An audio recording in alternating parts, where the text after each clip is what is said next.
Társadalmi célú reklám. Kereskedelmi és Iparkamara, a siker kulcsa.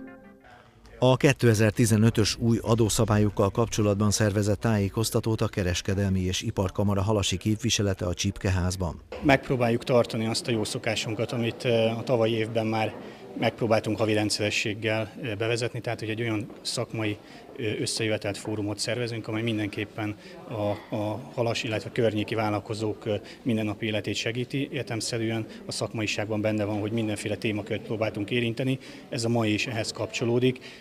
Ez is megszokott már, hogy az évet általában egy adószakmai nappal az adózásra vonatkozó változások ismertetésével kezdjük. Az idén sincs ez másképp, és ugyanaz az előadó Szabó Gábor úr a NAV Délaföldi Regionális Központjától érkezett meg, akit már két évvel ezelőtt is felkértem rá, és az ő nevet talán garancia arra, hogy maradéktalan információ áramlás lesz itt a mai nap folyamán. Minden olyan témában, ami gyakorlatilag a könyvelőkön kívül a cégtulajdonosokat, illetve vállalkozókat érint. Itt aztán az áfától a TB-ig, EHO-ig mindenféle járulékos költségek, de még a banki illeték és a reklámadót is érinti majd Gábor előadása, úgyhogy megpróbálunk valóban minden olyan évkezdéshez szükséges adóváltozási információt átadni, ami nélkül nagy-nagy bírságokba, illetve hibákba szaladhatnának nem csak a könyvelők, hanem a vállalkozók is. Életbe lépett az elektronikus közúti áruforgalom ellenőrző rendszer, mindenről Szabó Gábor, a NAV munkatársa tartott előadást. A legfontosabb az, hogy pont nem a fuvarozóknak érinti az EKR szám. Őket annyiban érinti nyilván, hogy őnekik az EKR számot vinni kell magukkal, de maga az EKR bejelentési, a számbejelentési kötelezettség az eladókat, vagy hogyha uniós beszerzés van, akkor a vevőket terheli.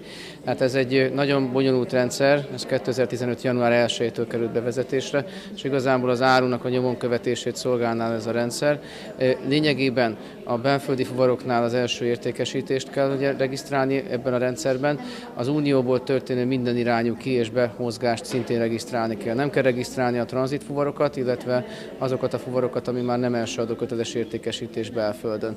Tehát ez egy nagyon sok bejelentésről beszélünk ebben az esetben. Itt az sem mindegy, hogy útdíjköteles vagy nem útdíjköteles járművel történik a fuvarozás.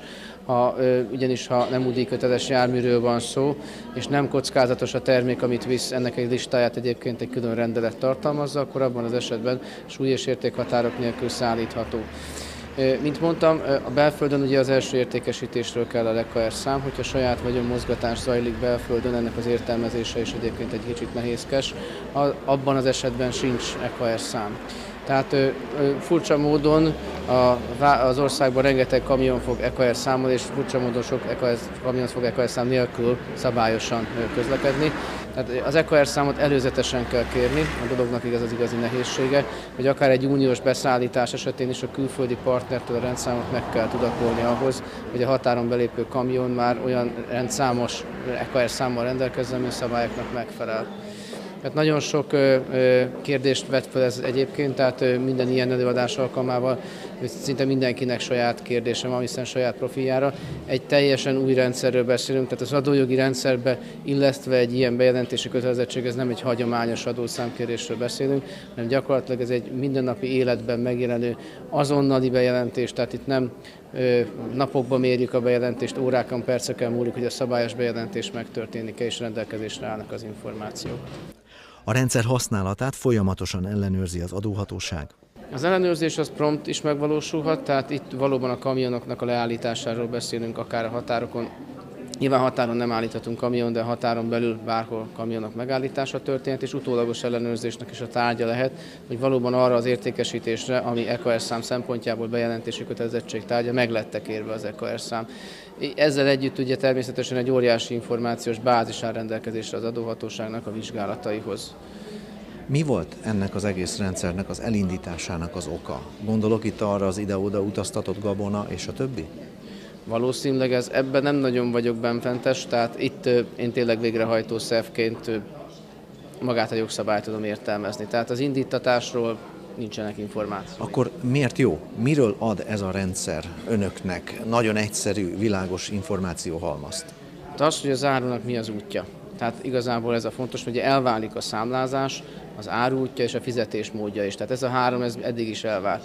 Na most erre az áruútjára vonatkozóan erre mindenképpen akkor ez egy plusz információt fog jelenteni ez a rendszer.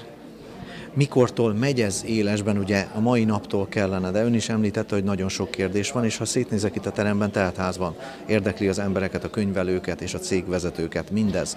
Hogyan fog ennek a gyakorlati bevezetése megtörténni? Hát 15. január 1-től indult, igazából a szankciós időszak az február 1-től indult, tehát az úgymond a még élesebb. Mostantól a rendszert használni egyébként lehet, tehát ez egy valós működő rendszer január 1-től, erre ugye föl kellett adóhatósági oldalról is készülni. A kérdések nyilvánvalóan az újszerűségből fakadnak, a szabályok nehézkes értelmezése okozza ezt a rengeteg kérdésmennyiséget.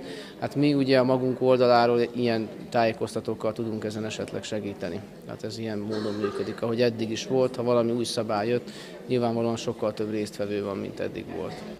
Az EKR rendszerrel kapcsolatban a következő tájékoztató 29-én 10 órakor lesz a Csipkeházban. Fontos változás történt a fémanyagok kereskedésével kapcsolatban is.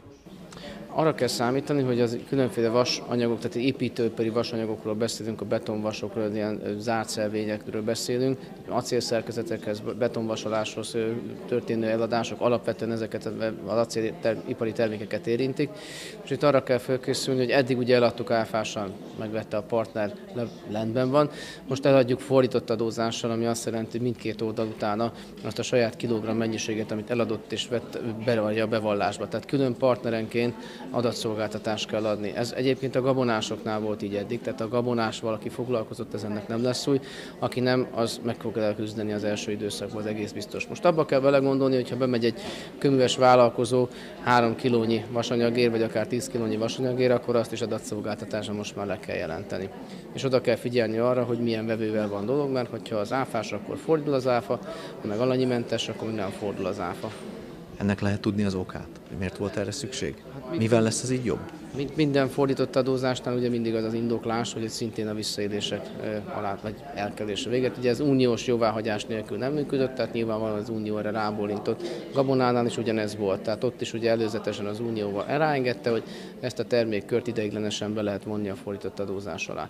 Egyébként a kockázatos termékek körül ennek megfelelően kikerült, tehát azt látni lehet azt a párhuzamot, hogy az EKR szabályozásban az úgynevezett kockázatos termékek között az a gabona nincs benne, ami egyébként fordítottan adózik.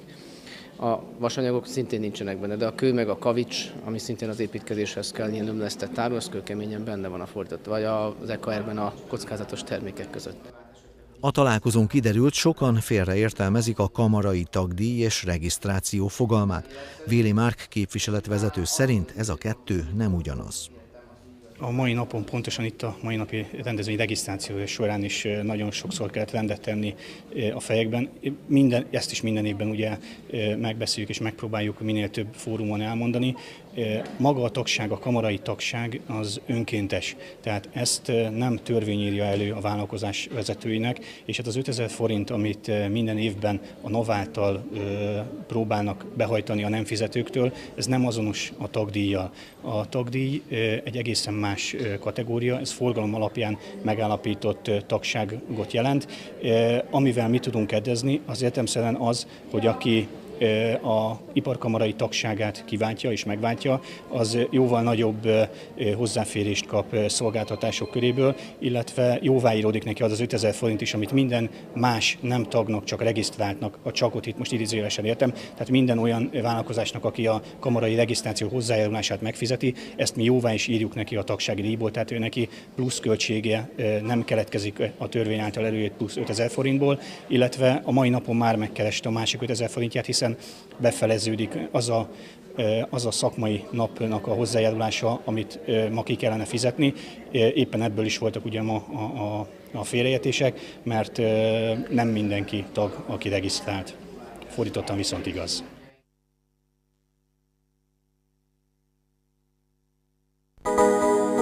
Társadalmi célú reklám.